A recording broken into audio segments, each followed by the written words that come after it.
की power play.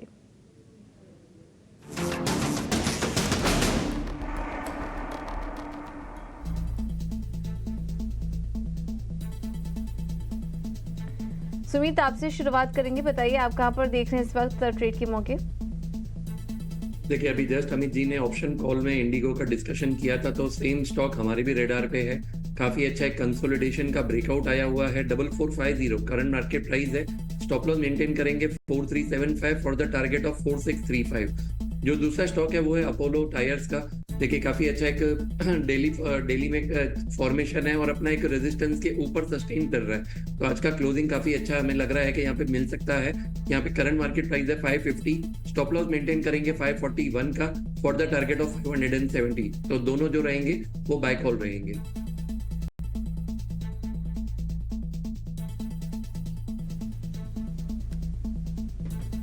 ठीक है, तो इंडिगो और अपोलो हॉस्पिटल। सुमित, एक बार वापस से बोले, अपोलो हॉस्पिटल पे आपने रणनीति बताई, राइट? नहीं, जो दूसरा स्टॉक डिस्कस किया था वो था Apollo tyre. 551 current market price है। 541 का स्टॉप लॉस होगा और 570 का टारगेट रहेगा।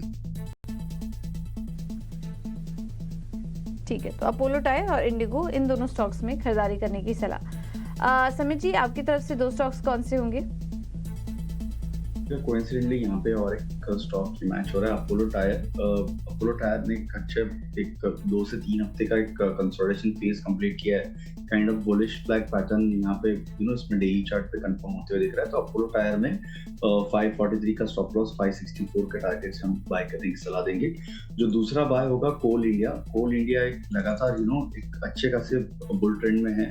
सीरीज ऑफ हायर लोज हमें इसमें ऑल टाइम फ्रेम चार्ट्स में दिख रहे हैं। और आज सुबह से जैसे ये स्टॉक में वॉल्यूम के साथ बाइंग हुई है, स्टॉक ने जो इसका इंपॉर्टेंट हर्डल था 508 510 वो कन्विंसिंगली यहाँ पे सरपास किया हुआ है। तो कोल इंडिया हम बाय करने की सलाह देंगे। 507 का स्टॉप लॉस होगा और 522 के यहाँ पे टारगेट्स रहेंगे।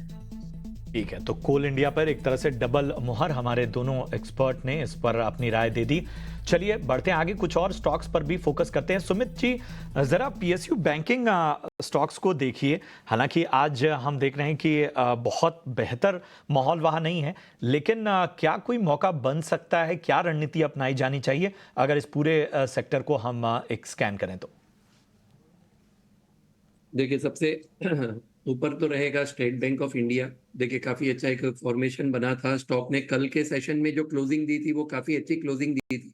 तो हमें लग रहा है कि कभी भी अगर यहाँ पे आपको डिप्स मिल रहा है तो बिल्कुल आप यूटिलाइज कीजिए। 880 करंट मार्केट प्राइस है। 860 870 का जो जोन है, कभी भी आप इसको यूटिलाइज कर सकते हैं। स्टॉप लॉस मेंटेन करेंगे 851 का। तो हमें लग रहा है कि अपसाइड में जो मोमेंटम है वो 940 तक भी बन सकता है। जो दूसरा अगर मैं बात करूं तो बैंक ऑफ महाराष्ट्र, वो हमें काफी अच्छा लग रहा है। काफी अच्छा एक स्ट्रॉन्ग बेस बना हुआ है 62 की लेवल्स का। तो same will be the stop loss. 62 का आप स्टॉप लॉस मेंटेन कीजिए। अपसाइड में हमें लग रहा है कि न्यू हाई जैसे ही यहाँ पे प्रीवियस हाई क्रॉस करेगा तो 78 के टारगेट्स के लिए यहाँ पे हम देख सकते हैं। So these will be the two recommendation. ठीक है, तो ये है नजरिया पीएसयू बैंकिंग स्टॉक पर सुमित जी की तरफ से आता हुआ। एक अहम खबर की ओर बढ़ते हैं। 13 साल की ऊंचाई पर एमटीएनएल का शेयर ट्रेड कर रहा है। तेजी के क्या है ट्रिगर्स, बताने के लिए मेरे सहयोगी अभिषेक सत्यव्रतम जुड़ चुके हैं। अभिषेक, बताएं आखिर एमटीएनएल में इस शानदार तेजी की वजह क्या है? जी प्रशांत, एमटीएनएल का शेयर 13 साल की ऊंचाई पर है। 4 दिनों की बात करें तो 30% के आसपास की तेजी हो गई है। और एमटीएनएल के साथ जो दिक्कतें काफ़ी पुरानी हैं, कंपनी लगातार अपना कस्टमर बेस खो रही है। ख़ास तौर से फिक्स लाइन में डेट बढ़ता जा रहा है। रिडंडेंट जो कर्मचारी हैं उनकी संख्या बहुत ज़्यादा है। इसके चलते हम देख रहे हैं कि जो इनके फाइनेंशियल से लगातार वो ख़राब हो रहे हैं। अब 2-3 अच्छी चीज़ें यहाँ पर निकल के आ रही हैं। आज की जो ट्रिगर है वो ये है कि सरकार ने एमटीएनएल को आर्थिक मदद दिया है। बॉन्ड के ब्याज के भुगतान को लेकर सरकार ने एस्क्रो अकाउंट में 94 करोड़ रुपए डाले हैं।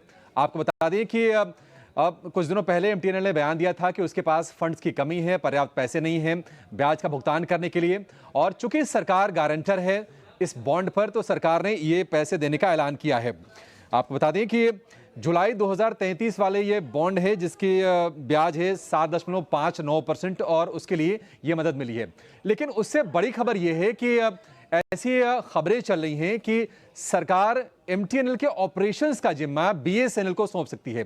पहले खबर यह भी आ रही थी कि शायद एमटीएनएल को बीएसएनएल मर्ज कर दिया जाए, लेकिन मर्ज नहीं किया जाएगा, बल्कि सिर्फ ऑपरेशंस को सौंपा जाएगा बीएसएनएल को। तो उससे ना सिर्फ ऑपरेशनल एफिशिएंसी आएगी, बल्कि आगे इनके कॉस्ट में भी काफी ज्यादा कमी आने की उम्मीद है। फिलहाल खबर यह है कि प्रस्ताव पर कमिटी ऑफ सेक्रेटरीज विचार करेगी और अगर सीओएस से अगर मंजूरी मिल जाती है तो इस प्रस्ताव को कैबिनेट के पास भेजा जाएगा और इस पूरी प्रक्रिया में 1 महीने के आसपास का समय लगेगा, जिसके अंदर यह फैसला ले लिया जाएगा।